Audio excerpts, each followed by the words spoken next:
Nako, Senator Dante Marcoleta, panalo na, no? Panalo na ang sambayan ng Pilipino, panalo na ang INC. Bakit? Alam nyo mga kaibigan, hindi naman nakikita sa kalagayan ng sitwasyon yung kung paano masasabi na gipit na si Senator Marcoleta huhulihin na. Mali. No? Bakit na sinasabing panalo si Senator Marcoleta? Unang-una sila desperado na galawan. Ha? Ang INC nagrarally, no? Sabi nila, wala doon epekto yung ginagawa ng INC ng rally. Akala nyo lang yun. Imagination lang ng mga vlogger ni Marcos o yung mga loyalista nakikisimpatya kay Marcos na panalo na sila. Imagination lang nila. Actually, tayo panalo eh. Tayo mga Pilipino at INC, pati si Senator Dante Marcoleta. Bakit? Lalo mga DDS dyan. Panalo rin ang laban nyo na to. Oo. No? Pero higit sa lahat, panalo ang sambayan ng Pilipino. Bakit? Pansinin nyo sila. Ha? Yung galawan nila desperado na. Unang-una sa lahat, hinaharangan ng INC rally. No? Kung talagang may permit naman at wala kayong tinatago sa flood control at magrarally na matiwasay, wala namang gulo, wala namang pagsugod sa Malacanang nangyayari. Meron ba? Wala naman. Meron man individual lang, nagkakasagutan, nagkakairingan, nagkakamurahan, pero hindi kasalanan ng lahat. Kasi ang hirap sa mga utak ng mga to, no? Nagmura, halimbawa, isang member ng INC dahil sa galit niya, isinisisi sa lahat ng INC. Di ba? Yun sila. Pero kapag yung reliyon nila, nagkasala, nabalitaan, ng gurgor doon sa gilid ng Maynila, no? Wala, hindi nila sisisihin yung reliyon nila. Ang sisisihin lang isang tao lang. Di ba? Ngayon, bakit tayo sinabing panalo na tayo? Desperado na sila. Dahil doon sa lahat ng daanan, may Pangasinan, hinaharang. Walumbas, hinaharang. Batangas, hinaharang. Ako mismo nakasaksi. Malapit ako sa Laguna. Yung checkpoint dito sa Laguna, may nagche-checkpoint. Tinitignan kung may puno ang bus. No, pag puno ang bus, yung iba sa lugar, binabiolation. Meron tayo sa rally ng INC narinig na wala namang violation yung bus. Okay naman yung bus, kumpleto yung papeles, pati lisensya, wala siyang violation paglabag sa anumang rules ng kalsada, i-impound yung bus. No? Yung nahuli yung bus, wala silang makita na kaso ng bus. Isa lang sinasabi nila, mahirap ma-hold to. Mahirap ma-hold to, sabi. Sa madaling salita, hino-hold nila. At bukod dyan, biglang iskapo etong presidente natin. Sabi ko nga sa inyo, etong presidente natin, sa gitna ng kaguluhan sa Pilipinas, sabi nila gugulo ang INC. Hindi nang gugulo ang INC. Dalawa pinaglalaban ng INC. Mr. Pangulo, mga vlogger, makinig kayo. Dalawa pinaglalaban ng INC. Ano yun? Una kay Senator Dante Marcoleta, yung plunder. Palagay natin mali yun, mali yun. Palagay natin mali yun. Kasi yun ang gusto nyo palabasin, mali yun eh. Sige. Yung pangalawang pinaglalaban ng iglesia, yung flood control issue. Bakit kayo iwas na iwas? Bakit hanggang ngayon, ayaw niyong talakayin? Sabi ko nga sasama na ako sa mga pinklawan, sa mga loyalista. Talakayin niyo ang flood control. Isang trap sa kanila ang flood control. Magagalit ang Diyos nila na si Bongit kapag tinalakay ang flood control issue. Magagalit sa kanila. Tsak na tsak yun. Baka kasuhan sila. Di ba? Talakayin nyo naman. Isang beses lang, mag-vlog kayo. Sabihin nyo, ganito lang, yung flood control issue naman, imbestigahan natin, mga kababayan. Sabihin nyo nga, mga kababayan, hindi nila kayang sabihin yan. Promise ko yan sa inyo. Ang sasabihin nila, dinuguan, Marcobeta, defensor, defeksyon, mga chabit sipon, yun ang sasabihin nila, mga asar lang sila. Sasagutin lang nila yung binabati ko silang politiko. Yun lang i-rebat nila. Pero yung flood control issue, never sila magtatalakay. Kaya ako sa inyo, mga nasa comment section, sagutin nyo ganito, talakayin mo naman ang flood control issue. Hindi makakasagot yan. Iibahin niya tanong. Maniwala kayo sa akin. Mapapolitiko man, pinakamataas na opisyal sa mga pinklawan, sa mga loyalista, iibahin nila ang tanong. Maniwala kayo sa akin. Na-corner na natin sila. Kaya panalo tayo sa laban na to. Desperado na sila. Dahil sa simula pa lang, na-checkmate na natin sila. Tayo mga Pilipino, mga INC, mga DDS dyan, at iba pa, na-checkmate na natin sila. Biruin mo, hinaharang ang INC papunta. Ba't mo hinaharang? Tanungin mo sila, hindi namin hinaharang. Di ba? Na mas paniniwalaan ng mga vlogger yon na hindi daw hinaharang, kitang-kita may video. May nagsalita, hinarang sila. May checkpoint, pinicturean pa, hinarang, may ticket pa. Sabihin nyo, hindi totoo. Ganyan po yan mga yan, kasinungaling. Kay sisinungaling.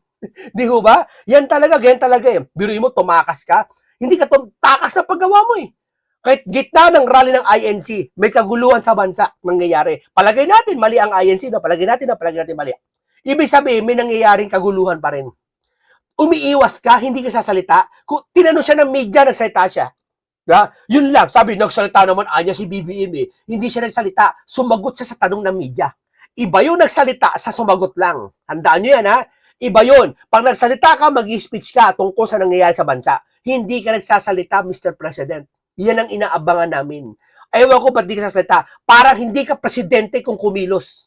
Hindi ko ba? Dapat bilang isang presidente, tandaan mo, halal ka ng bayan. Hindi ka inappoint ng Diyos dyan. Ha? Hindi makapangyarihan genie o inappoint ka dyan na walang tigil. Taong bayan lang naghalal sa'yo dyan. Karapatan namin na marinig yung salita mo, kaso hindi ka nagsasalita. Umiskapo ka papuntang Canada. Di ba? Yan ang hinain namin sa'yo. Hindi ka namin sinisilip, hindi ka namin pinapababa. Walang ganyan. Anya, kinabukasan presidente pa rin si BBM. Bakit? Pinabababa ng INC si BBM? Hindi pinabababa. Huwag kayong guilty. Ang ginagawa ng INC at lahat ng karamihan na tao sumama sa INC, ang ginagawa, kino-call up ang Pangulo. Ha? Pinagpapaliwanag kay karapatan namin nyo na marinig yung paliwanag ng Pangulo. Wala kami narinig na paliwanag galing sa inyong puon. Tandaan nyo yan. Yeah? Wala kami. Kaya nga itong mga to, guilty. Guilty. Talakayin nyo ang flood control issue. Sige nga, sa gitna ng kaguluhan sa INC. Sige nga, kaya nyo? Hindi nyo kaya yan. Maniwala kayo sa akin. Diba? Kaya panalo si Senator Marcoleta eh. Yang si Boying Remulla, mga gahapon, ewan ko lang, ako nakikita ko, nininervyos na eh. Nininervyos na eh. Hindi alam gagawin eh, kahiyaan eh. Hindi naman, yun naman talaga pain eh. Pain sa kanya ng INC yun eh. Sa ni Marcoleta. Alam naman talaga ni Marcoleta hindi urong ang kaso eh. Di ba? Pain yun, napainan si Boying. Di ba? Yun ang akala niya. Hintayin nyo sa Biyernes. Di ba? Sa Biyernes may rally pa na malawak. Akala nila, ligtas sila. Anong magagawa ng rally? Kala nyo lang kung anong magagawa ng rally. Unang-una, napapanood na tayo sa iba't ibang panig ng mundo sa international news. Kalat na tayo, no? Yung kahihiyan nyo, yung idinulot na kahihiyan ng presidente nyo na ayaw magpaliwanag sa gitna ng kaguluhan, iba yan, no? Ayoko lang magsalita pero iabangan natin sa Friday, ha? Ayoko lang magsalita. Ayoko pangunahan ng mangyayari sa rally ng INC. Pero mayroon na akong hint kung ano mga mangyayari. Huwag kayo mag-alala, hindi naman gulo to. Diba? Hindi naman gulo to, no? Si BBM lang yung hindi makausap ngayon. Hindi ko alam kung bakit. Kung matino kang presidente, makakausap ka namin. Magsasalita ka sa news. O hindi man sa news, sa Facebook mo, o kung sino man, magsasalita ka sa isang stage, o dyan sa PCO, hindi ko alam, basta Malacanang. Kasi trabaho ng presidente yan eh. Pag may nagkakagulo sa bansa niya eh. So, kayo na saksi na walang ginagawa ang presidente tungkol sa hindi ko sabi walang ginagawa sa trabaho Ang sabi ko walang ginagawa dito tungkol sa kaguluhan sa Pilipinas. Yan, napapatunayan niya na sambayan ng Pilipino. Di ba? O ngayon, pakinggan natin si Senator Rodante Marcoleta sa kanyang salita. No? Saka alam nyo, sabi nila, eto bago tayo magsimula, konti lang daw ang dumalo sa INC rally, sa EDSA. Hoy, kaya konti yon, unang-una, may pagsamba ng Wednesday at Huwebes sila. Tama? Hindi sila kaeng-eng para hindi sumamba. Di ba? Hindi sila ganun. Porkit may rally, ay hindi na ako sasamba mamaya, Hindi sila ganun. No? Ginagampanan pa nila ang pagtungkulin bilang paglilingkod sa Panginoon Diyos. Kaya konti yan. No? Ang dumadalo dyan, yung mga nakasamba na nung Wednesday. At sa Huwebes naman, sasamba pa rin yung iba. Yung iba naman, hindi sasamba, may gampanin sila doon sa kanilang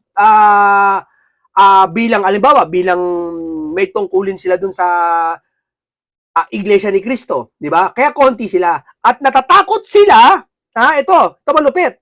Natatakot sila kung bakit konti ang INC na dumadalo sa rally. Kahit wala namang pagsamba, natatakot si Marcos. Di ba? Ako, teorya ko natatakot. Bakit? Parang dagat yan eh. Pag yung alon nawala, nakakatakot. Di ba minsan pag dagat malalim dito sa ibabaw. Okay 'yun. Pero nakakatakot pag mababaw ang dagat. Yeah? Bakit? Umurong yung tubig, ibig sabihin. Kaya umurong, may paparating na malakas na tsunami. 'Di ba? Kaya napaparanoid ang palasyo eh. 'Di ba? Napaparanoid lahat eh. 'Di ba? Kasi nyo may umaalis ng bansa, may umalis ng bansa. May 7 opisyal daw na umalis ng bansa kasama pamilya niya. 'Di ba? Natatakot eh kasi nasan daw yung mga ibang rally ng INC? Ba't daw puro babae yun at mga kabataan nandoon?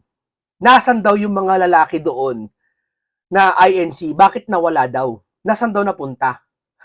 Yun ang malaking tanong nila. Nabasa ko lang ha. Nasaan napunta yung libo-libo maabot ng 700,000 ng mga kalalakihan?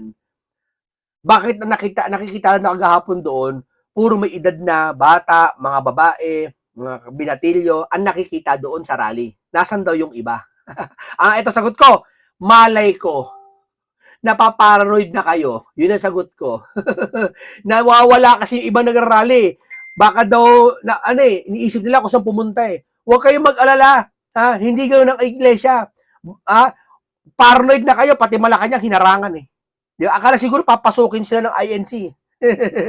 Ha? Ano, takot na kayo? Bakit? Nawawala yung ibang INC? Natakot kayo? Paranoid yan. Kaparanoidan yan. Walang kayo, imagination nyo lang yan. O ito, panoorin natin. Parang naririnig ko na yung pagnikadante! Marcoleta! Marcoleta!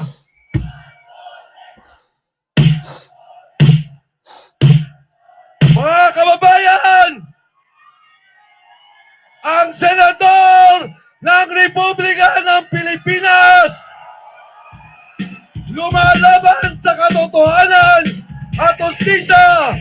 Dante Marcoleta! Marcoleta! Ito na.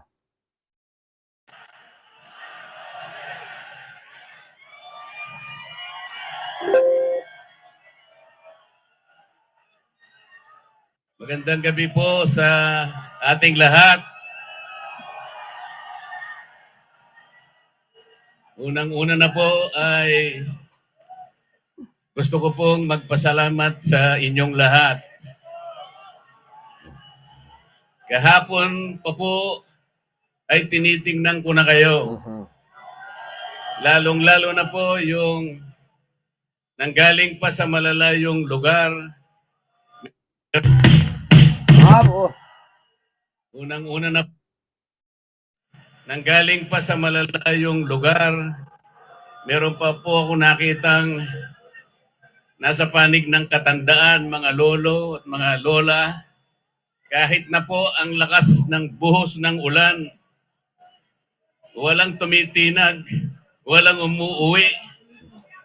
Lalo na kung nagpapahayag po kayo ng ating pagkakaisa. Ang ating hinahanap na katarungan, hinahanap nating katotohanan, transparency, at accountability. Salamat po sa lahat ng mga kapatid sa Iglesia ni Cristo. Sabi nila, si Marcoleta daw, arrogante, mayabang. Hindi. Katangian ng isang tao, tandaan nyo, lahat tayo may kapintasan. Lahat tayo may attitude. May mabait, minsan mabait ka, minsan mayabang ka, minsan nakakapagsalita ka ng masama. No? Minsan may attitude ka. Tao ka eh. No? Hindi yun ang batayan dapat na nakikita mo sa tao na sisilipin mo para hindi ka na maniwala sa sasabihin niya. Yeah? Hindi ganun. Ang paniniwalaan mo, pwede kang pumili eh, kung alam mong tama eh. Kung halimbawa, ayaw mo si Senator Marcoleta, nayayabangan ka, okay, sige, bukod mo yun. Pero pag may sinabi siya, halimbawa, etong flood control, panagutin natin ang big fish, hindi ka maniniwala. Sasabihin mo, mayabang si Senator Marcoleta, wala ka sa katwiran. Biruin mo, naging abogado ka. May isa abogado eh. Tira ng tira kay Marcoleta. Naging abogado ka. Ha? Edad mo, nasa 67 na. Ang dami mo na. Hindi mo alam yun? Ha? Wala ka sa katwiran? Ay, isa lang ibig sabihin no. Naniniwala talaga ako sa sinasabi ng Biblia. May taong mangmang. Kaya naniniwala dyan sinasabi by physical na walang taong ob-ob. Hindi ako naniniwala. Dahil Biblia, nagpatunay ang Biblia. Mayroong taong mangmang eh. At nakikita natin sa panahon natin ngayon. Di ba?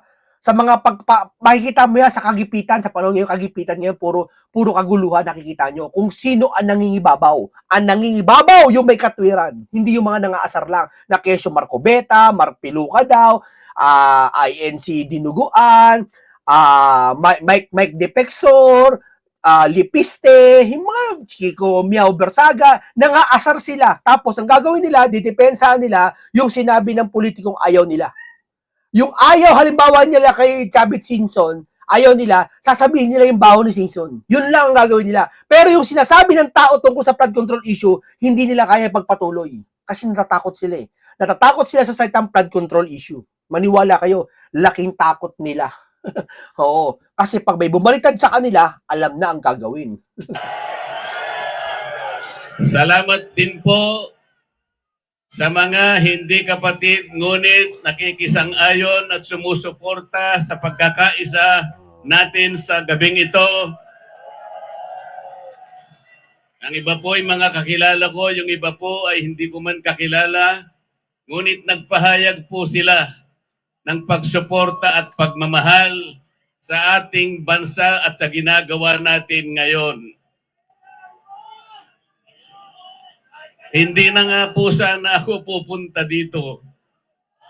Kasi baka akalain po nung iba, ako pa po yung nag-i-instigate, hindi po. Ang palagi ko pong ginagawa, kagaya ng palagi kong sinasabi, ay kailangan maipakita natin kung ano ang tunay at tapat na paglilingkod ng isang public servant sa pamahalaan. Gusto ko pong gamitin ang aking sarili na isang mabuting halimbawa kung paano ang isang public official ay tumupad ng kanyang tungkulin dahil sa pinagtiwalaan ng mga tao para sila ay paglingkuran.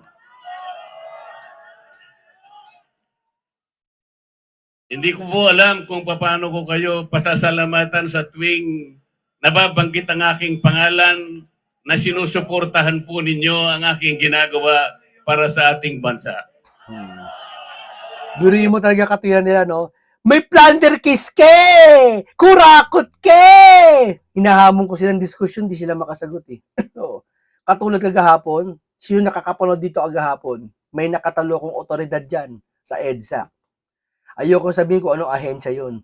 Basta nangaharang sila ng sasakyan. Nangaharang po sila. Alam dyan yan ng mga iba na nakapanood kagahapon. Nasa balita po tayo. Viral po tayo sa balita. Diba? Kaso kinat nila. Na-corner ko yung otoridad. Yan, dami nila na-corner ko eh. Diba? Tinatanong ko sila, ganito tanong ko eh. Bakit may barrier dyan? May harang eh. May harang. Tinatanong ko, bakit may barrier dyan? Ano meron? Diba? Sabi sa akin ng otoridad, kasi daw may nagraraling INC doon. Ganon. Okay, naiintindihan ko, sabi ko. Sabi ko ganito, sunod kong tanong, ito sunod kong tanong. Kung may harang pala dito, bakit hindi mo muna pwedeng harangan doon na lang banda? Kasi 1 kilometro kalahati pa bago ang rally ng INC, may harang na eh. Ang sabi ko, yung harang na yon, alisin nyo muna. Ang harang dapat doon na lang. Ayaw nila alisin doon sa pinakamalayo may harang na. So, sa madaling salita, sabi ko, sa madaling salita, yung harang nyo malayo sa INC. So, ibig sabihin, nagkukos siya ng traffic. Sabi ko ganito, ano nagkukos ng traffic?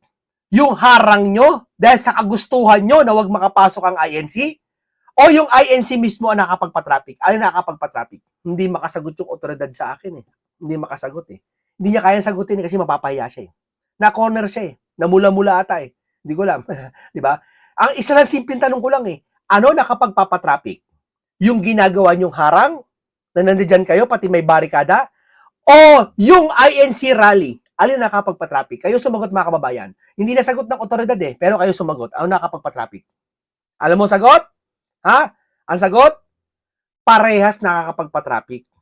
Oo, nandun na tayo sa INC. No? Kaya nga humihingi ang paumanhin, content taste lang kasi eto laban natin mga Pilipino. Makatwira ng ginagawa ng INC kahit nakaharang doon sa kalsada. Pero, yung otoridad na nangaharang at humaharang, hindi makatwira ng ginagawa. Nagkukos sila ng traffic din at isinisisi lahat sa INC. Di ba?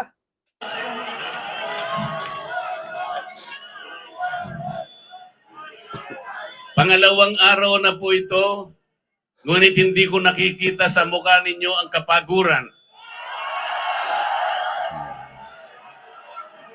Hindi ko po alam kung paano ako magpapasalamat sa inyo.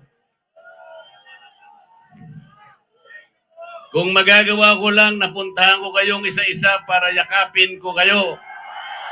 Gagawin ko po.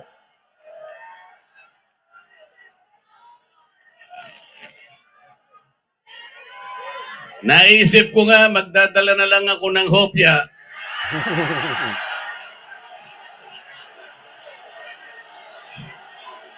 Buri mo, naniniwala ka pa rin hanggang ngayon na kurakot si Senator Marcoleta, INCP, tatanggol ang plunder. Narinig na kasi nila yung plunder, okay na. Ay, plunder, may kaso, kurakot. Saka nakakita, plunder, binigay ng private citizen. Sige nga, hindi kayang paliwanag ng mga loyalista yan eh. Saka ng mga ng mga bangag vloggers eh. Hindi kaya yan eh. Yung paano naging plunder yun eh. Hindi nila kayang paliwanag yun. Ang sasabihin lang nila sa inyo ganito. Kasi nanunungkulan siya sa gobyerno, tumanggap siya ng malaking pera. Yun. Paano nga naging plunder yun? Nandun na tayo. Kasi ang plunder, pera ng gobyerno. Paano mo sa akin sasabihin ngayon, makukumbins mo ako, gusto ko i-convince mo ako, i-convince mo kami, na paano mo kami mapapaniwala, ang pera ng galing sa private citizen ay gagawin mong pera ng gobyerno at sasabihin mong plunder. Gusto ko turuan mo ako. Gusto ko i-ano mo ako, i-lecturean mo ako, paniwalain mo ako paano naging plunder yon. Huwag mo sa akin sasabihin, kasi nga, lagpas 50 million. Oo nga, lagpas 50 million. Oo nga, nanunungkulo siya sa bilang congressman, tumanggap siya ng perang ganun kalaki. Ang tanong ko, paano naging plunder ang pera ng, ang private citizen? Sige nga. Gusto ko i-convince mo ako, lecturean mo ako paano. Hindi kayang ipaliwanag kahit sino eh. Uulitin na naman yung tanong niya. Hindi kasi tumanggap siya kasi congressman siya noon. Paulit-ulit lang. Kasi corner na sila, hindi nila kayang paliwanag. Oh. Pero nung makita ko po na napakarami ninyo, kahit 30 pabrika ng hopya, hindi magkakasa sa inyo.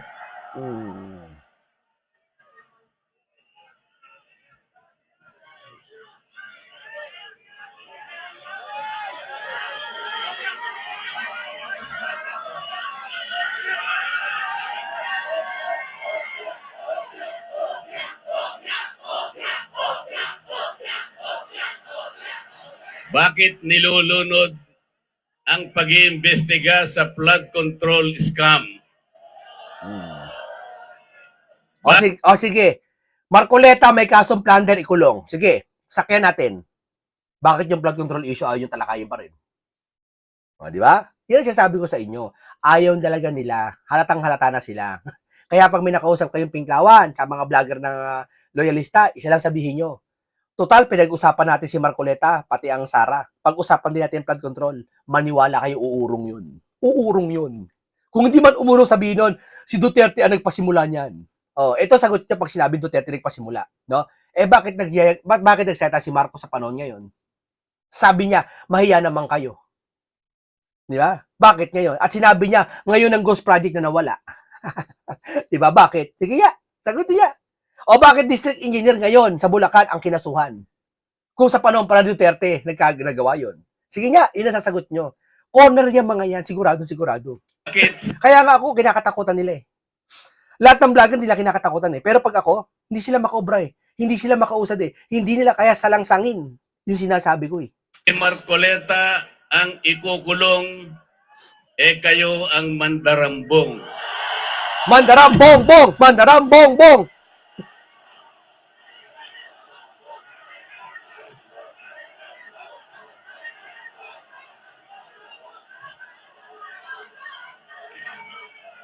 Meron po akong babasahin sa inyo. Alam nyo na po ito, pero kailangan pong alam ko uli sa inyo para maitatak po sa ating puso. Ang babasahin ko po sa inyo ay yung pambungad o yung preambulo ng ating saligang batas. Oh, yan. Oh, yan ang wala sila. Yung mga vlogger ng bangag, wala yan. Daldal lang. Mga asar lang. Wala yan. Makikinig lang sa iba na vlogger din. Eto, batas sa ligang batas. Ito po ang kauna-unahan, ito ang pambungad, ito yung panimula. Kung tawagin natin sa English ay preamble. Ito po ang sama-samang isinulat ng bawat isang Pilipino noong ang ating saligang batas ay ating pinagtibay. Babasahin ko po. Kami, ang nakapangyariang sambayanang Pilipino na humihingi ng tulong sa makapangyarihang Diyos upang bumuo ng isang makatarungan at makataong lipunan at magtatag ng isang pamahalaan nakakatawan sa aming mga mithiin at mga lunggatin. Magtataguyod ng kabutihan sa bawat isa, mangangalaga at magpapaunlad ng aming kamanahan at titiyak para sa aming sarili at sa angkanang susunod ng mga biyaya ng kalayaan at demokrasya sa ilalim ng pananaig ng batas at ng pamahalaang puspos ng katotohanan, katarungan, kalayaan, pag-ibig, pagkakapantay-pantay at kapayapaan ay naglalagda at naghahayag ng konstitusyong ito. Mga kababayan, ito po ang batayan kung bakit nandito tayo ngayon. Nais nating ipaalala sa pamahalaan ang ating mga layunin, ang ating mga adhikain, ang ating mga pangarap para sa ating sarili at sa susunod na saling lahi, at ang ating pangarap sa ating pinakamamahal na bansa. Oh, tingnan mo. Tapos ang Pangulo aalis, tapos di magsasalita. Asan ang katwiran nyo mga vlogger? Saan ang katwiran nyo? Karapatan ng Pangulo umalis. Karapatan niya umalis, walang pumipigil sa kanya. Kung special visit yun, okay. Walang problema. Pero sa gitna ng kaguluhan sa Pilipinas, aalis ka. At di ka magsasalita. Okay lang kung umalis ka eh. Kung mag-iiwan ka ng mga salita eh. Na mag-i-privilege speech ka eh. Kaso wala eh. Ba't di ka makapagsalita? Kasi wala kang sasabihin. Kaya alam mo, kaya wala kang sasabihin kasi may alam ka. Di ba? Ganun lang yun. Di ba? O, ba't ayaw magsalita? Magsalita ka nga. Hindi leader ka, hindi ka sasalita. Wala akong alam na leader, hindi sasalita. Oo. Yun yung leader ng ano eh, ng barangay lang eh. Alam ba, yung mga leaders. Nagsasalita pag may problema yung isang staff nila eh. Di ba? Asan na? Bakit walang salita? Ha? Hindi namin kailangan na kami kaawaan dyan sa rally. Ang kailangan ng mga yan, ha, marinig yung panig nyo, isa sa mga kailangan ng mga yung panig ng Pangulo. Kaso wala eh. Di ba? Ito po ang aking paninindigan at alam ko ito ang ating pinagkaisang paninindigan ngayong gabi. Nakahanda po akong magpakulong. Kung kinakailangang maaresto po ako, wala pong problema.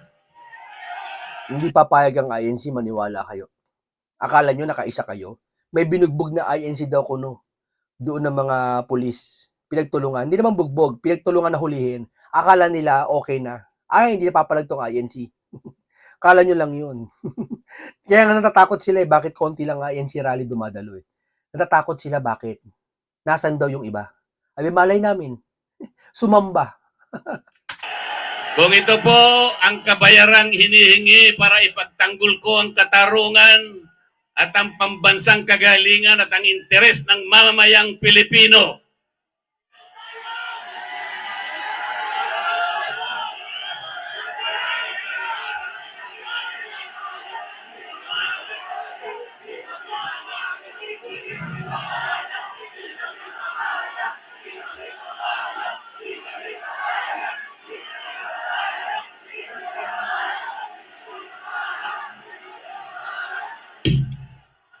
Sana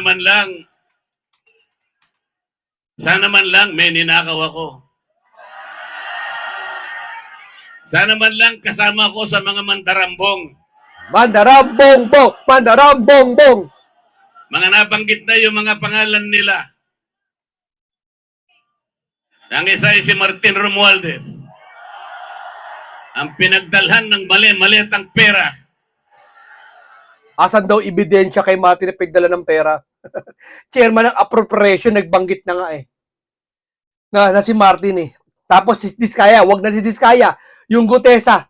O, di ba? Nagbanggitan na nga eh. O, tapos yung Cabral Paz, ayaw imbestigahan. Pag tutundungin nyo. Ayaw talaga eh. Asan daw ebidensya na si Martin di gumawa? Speaker, walang kinalaman? Okay lang kayo? Okay lang kayo, mga vlogger? Chairman ng appropriation si Sandy, speaker, walang kinalaman? Okay lang kayo? Yeah.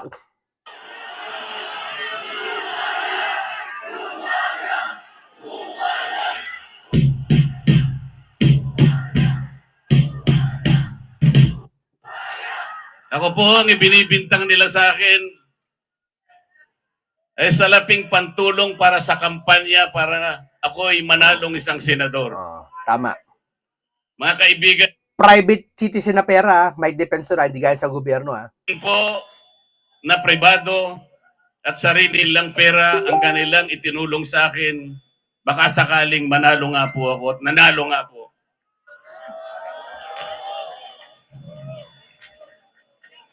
Hindi ko na po ipaliliwanag ang technicality kung paano nila inimbento ang isang gawa-gawang asunto laban sa akin.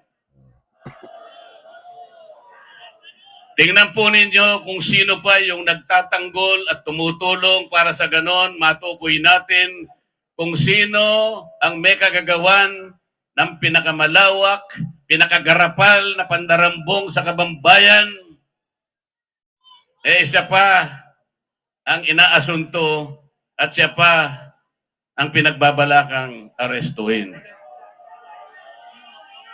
Hindi ba katungkulan ng ombudsman ang sila ang humanap, umusig at parusahan ang lahat ng may kagagawan nito?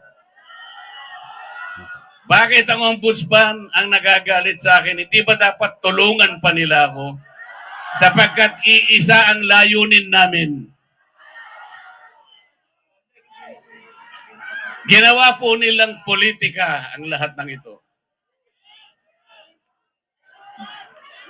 Ang mga asunto po na sinampa laban sa akin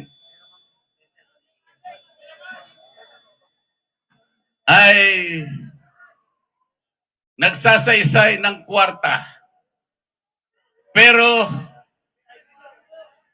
hindi nagbabanggit ng corruption. Nagsasaysay ng halaga, ngunit hindi binabanggit ang ill-gotten wealth. Hindi. Wala silang binabanggit. Tahimik sila. Wala babanggit ng flood control. Kahit pa sa inyo, binabaha, may flood control issue, may ghost project. Si Marcos mismo nagsabi, naghayag. Pero wala silang binabanggit ngayon. Ipinipilit ay ugnay ang public office, ngunit walang binabanggit na abuse. Tama. Gusto nyo i-checkmate ang Pink Lawan sa kaloyalista? Gusto nyo i-checkmate? Ganito sabihin nyo sa comment section. Pag sa mga social media, kailan mo tatalakayin ang flood control issue? Tapos, wala nang iba. Basta lagay nyo, kailan mo tatalakayin ang flood control issue? Hindi nila tatalakayin yon. At walang history sila sa kanilang content na tinalakay nila yon. Oo, wala. Public office. Naglulubid ng mga chismis. Ngunit walang ebidensya. Naglulubid ng naratibong pampolitika. Ngunit walang binabanggit na elemento o sangkap sa mga krimen na kanilang gawa-gawa. Yun po ang nakapagbibigay po ng malaking kalapastanganan sa ilalim po ng mga batas na umiiral sa ating bansa. Hindi ba sinabi natin, bawal ang bend the law? Pero sabi, no one is above the law, sabi ng Boying Rimulya. Kapal na mukha, no? Nung si Erwin sinabi niya na pwedeng bendalo sabi niya, yes sir, sumagot siya Di ba? Yan ang nakikita nyo. Nahayag sila. Kaya itong rallying itong malaking trap to sa kanila Nahayag lahat sila Unti-unti nahayag. Akala nyo wala nangyayari sa rally? Kala nyo lang yun. Si BBM Presidente. Kala nyo lang na wala nangyayari sa rally ng ginagawa ng INC. Kala nyo lang yun. Maghintay-hintay kayo ng konti lang. Di ba? Si Boying, patibong yan ni Senator Marcoleta. Yung mga ginagawa ni Senator Marcoleta ngayon, patibong yan sa kanyo. Trap kayo.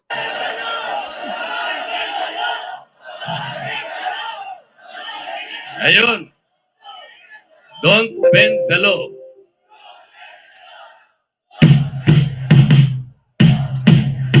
Paano naman kasi, isa naman kasama ko doon sa bulwagan sa Senado, bigla na lang nagsalita.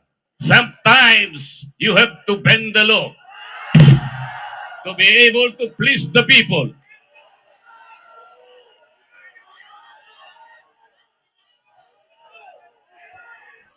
Sumagot naman yung kausap. Yes, sir! Tinanong kasi siya kung tama yung sinasabi.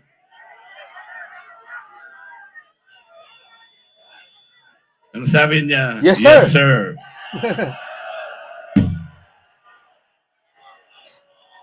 Mga kababayan, uulitin ko po ang aking pagsaludo sa inyo. Ang aking paggalang, ang aking pagpapasalamat sa ipinakita ninyong pagsuporta at pagmamahal sa akin at sa mga bagay na ipinaglalaban nating lahat. Ang katarungan, ang katotohanan, ang pananagutan, at ang katarungan. Huwag po tayong mag-iwahiwalay. Ang sabi nga natin, we are one. We are one. We are one. Maraming salamat po sa inyong lahat. Okay, maraming salamat po mga kaibigan, mga kapatid. At dito tayo ay nabusog ko naman kayo ng bagong karunungan at kaalaman sa mga komentary natin. At higit sa lahat, isang makabuluhan talakaya naman ang aking hatid sa inyo. Tandaan nyo, natakot na sila, napaparanoid na sila. Huwag kayong mabahala mga kapatid. Akala nila hindi sila natakot. Pinaparamdam nila sa INC, ay wala yan. Nagrally pa kayo, pero hindi, tarantanta na sila. Tignan nyo yung mga post ng mga vlogger ng BBM. Desperado na kung ano sabi sa INC. Di ba? Na sana umulan daw ng dinuguan, sana bumagyo daw, mainitan kayo. Natatakot na sila no? At ang kinakatakot nila, ang pinaka na kinakatakot nila at talagang grabe ang takot nila. Nervyos nervyos. Yung kung bakit konti ang INC na nagrarally. Yan, hindi galing sa akin yan pero nabasa ko lang sa iba yan. Bakit ko kaunti ang nagrarally INC? Nasa ng marami. Saan pupunta yung marami? Baka daw may pumasok kung saan. Hindi, pumasok sa bahay-sambahan nila. Nagsambayan mga yan, kaya wala. Pero natatakot sila. Kasi bakit nasaan daw talaga ang mga iglesia? Di ba, sa Luneta puno? Kita nyo, punong-puno yung Luneta, di ba? Pero ba't daw ngayon konti, puro babae, puro kabataan lang iba dyan? Nasaan daw yung mga kalalakihan? Nasaan na? Secret! Bigyan ko kayo ng clue. Sumamba sila. Di ba? Di, sumamba naman talaga sila Di ba? Tinatakot nila sarili nila. Yan ang sinasabi ko sa inyo. Napaparanoid na sila sa kanilang sariling multo. Diba? Kasi may flood control, may tinatago sila. No? Maraming salamat. Paalam po sa inyong lahat.